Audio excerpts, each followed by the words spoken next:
Gold, trusted gold buyers. మీరు తాకట్టు పెట్టిన బంగారాన్ని విడిపించి ఈ రోజు ఉన్న మార్కెట్ ధరకు కొనబడను. పడడానికి ఎదగడానికి మధ్యలో ఉండే ధైర్యం ఉన్న వాడి మీద గౌరవం ఉంటుంది సార్. గౌరవం ఉంటుంది. వీళ్ళందరూ అలా వచ్చిన వాళ్ళు కాదు. అవును. పూరి జగన్నాథ్ గారి కంటే ఎవడు పడ్డాడు సార్? అబ్బా. ఎవడు పడ్డాడు? ఆయన సినిమా రేపు వాళ్ళు ఓపెనింగ్ చేసి రేపు ఆగిపోయింది. తెల్లానాని కృష్ణ గారితో అవును, ఫస్ట్ మూవీ ఆగిపోయింది. మళ్ళీ ఇప్పుడు గోగారు మొదలు పెట్టాల. ఫస్ట్ సినిమా హిట్ అయితే అది మొత్తం పవన్ కళ్యాణ్ గారి క్రెడిట్ వెళ్ళిపోయి నీకు సినిమా రాలా. నెక్స్ట్ పిక్చర్ బాచీ తీస్తే ఫ్లాప్ అయింది. ఇంక పనికిరాడు పూరి జగన్నాథ్, మొత్తం అంతా బద్దెక్కి అన్నాడు. మళ్ళీ వచ్చి చేశాడు కదా ఇట్లు శ్రావణ సుబ్రహ్మణ్యం, ఈడియట్, తమిళ అమ్మాయి కొట్టాడు కదా. కొట్టాడు. మరి ఎట్ట కొట్టాడంటే అది ఒక తరం మారిపోయింది. అసలు ఈ రాస్తే పూరి జగన్నాథ్లో రాయాలనిపించుకున్నాడు. అది కదా ఆ డిఫికల్ట్ పీరియడ్లో వీళ్ళు ఎలా ఉన్నారన్నదే కిక్ సార్. సార్, మీరు పడిన వాడిని చూసి జాలి పడకండి, లేచిన వాడిని చూసి చప్పట్లు కొట్టకండి. పడిన తర్వాత లేవాలన్న కసితో, లేస్తామన్న నమ్మకంతో, లేస్తామనే ధైర్యంతో 10 మందికి ధైర్యం పంచేవాడి గురించి చూడండి, వాడే హీరో. వీళ్ళందరూ అలాంటి వాళ్ళే. రవితేజ్ గారు సార్, మరి అంతకంటే ఎవరైనా కొంచెం కింద పడి ఫ్లాప్ అయిపోయి చిన్న చిన్న అసిస్టెంట్ డైరెక్టర్కి వెళ్ళి అది కూడా వర్కౌట్ ఒక హీరో అయ్యి సింధూరం ఫ్లాప్ అయ్యి క్యారెక్టర్లు చేశాడు. క్యారెక్టర్లు మరి వాళ్ళ మాస్ మహారాజు. అండ్ మీ వాంటెడ్ మూవీ గురించి సో మీరు చాలాసార్లు మాట్లాడున్నారు. బట్ నా ఒక చిన్న క్వశ్చన్ ఏంటంటే, నేను వినింది మీ దగ్గర సోర్స్ ద్వారా వినింది. ఆ సినిమా ఫస్ట్ గోపిచంద్ గారు వేరే ఆప్షన్ ఉంది హీరోగా మీకు. గోపిచంద్ గారు వచ్చి జాయిన్ అయ్యారు, అంతే కదా. అయితే వేరే ఆప్షన్ రవితేజ గారు ఫస్ట్ ఆప్షన్.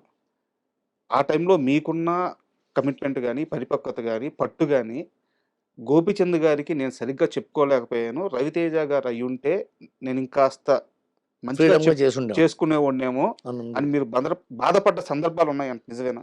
ఒకసారి పడి ఉంటాం, ఒకసారి పడి ఫ్లాప్ అయిన రోజు పడి ఉంటాం. అవునా? అంతగానే ఏం పడతాం, అంతగానే బాధపడితే ఉపయోగం ఉంది.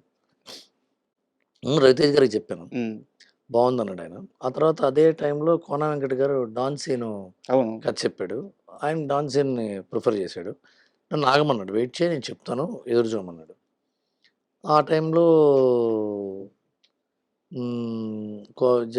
జగన్ గారు గోపీచంద్ గారిని ప్రిఫర్ చేశారు. పూరి జగన్నాథ్ గారి రెఫరెన్స్ వల్ల నేను గోపీచంద్ గారి దగ్గర గోపీచంద్ గారికి కథ చెప్పాను. ఆయన is a very polite man. రవితేజ్తో నాకున్నంత చనువు గోపీచంద్ గారితో లేదు. రవితేజ్ గారితో అన్నయ్య అలా కాదు, అన్నయ్య ఇలా ఇలా చెప్పుకునేవాడినేమో, ఆర్గ్యుమెంట్ చేసేవాళ్ళేమో, అక్కడ అంత కుదరలేదు. బట్ స్టిల్ నేను అప్పటికి ఇంకా అంత మెచ్యూర్డ్ పర్సన్ కాదు. Human being I'm not it all.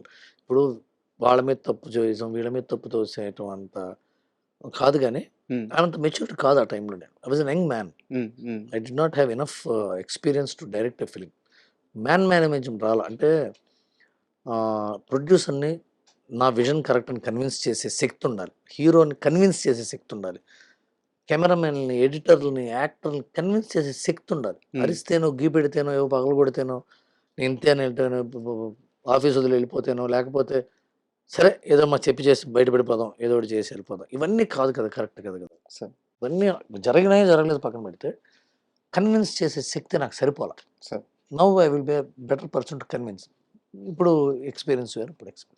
అదృష్ట మూవీ సార్. ఎందుకంటే తెలుగు సినిమాలు ఇప్పుడు దాకా వచ్చిన కామెడీ సినిమాల్లో, అంటే నవ్వించగల సినిమాల్లో నేను చెప్పేది ఎంటైర్ హిస్టరీలో sir one of the best movie అదృష్ట.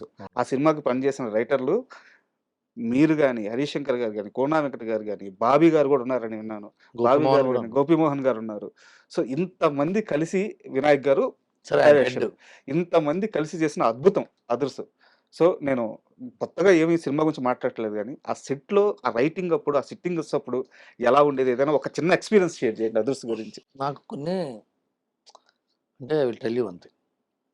అంటే హ్యాపీ సినిమా అది, దాని గురించి మరి పెయిన్ఫుల్ చెప్పకూడదు. వినాయక్ గారు కథ విషయంలో రాక్షసుడు సార్, రాక్షసుడు, బ్రహ్మ రాక్షసుడు. ఆయన దగ్గర నేను ఒకటి నేర్చుకున్నా. హిట్ కదా, ఫ్లాప్ కదా అని ఏ రోజు అండాయన. రైట్ కదా, తప్పు కదా అంటాడు సార్. ఆ దగ్గర నేర్చుకున్నా. కథ చెప్తుంటే తప్పు, ఇది కథ తప్పు కదా, ఇది కరెక్ట్ కాదంటాడు. ఆయన ఎన్నో లైన్లు విని విని ఏది నచ్చకపోతే ఓ రోజు పొద్దున్నే కోన వెంకట గారు వెళ్ళి ఈ కథ చెప్పాడు. ఓకే, అదర్స్ లైన్ ఒక half an hour. Okay lock అన్నాడు. ఏం లాక్ అయిందో ముహూర్తానికి అది కోన వెంకట్ గారు 2-3 సార్లు వెళ్ళిపోయి విన్నీ అని పిలిచారు. విన్నీ నా వల్ల కాదు. హ్మ్. నా వల్ల కావట్లేదు నిన్ను ఒప్పించడం. నీకు అర్థం కాదు నేను చెప్పేది.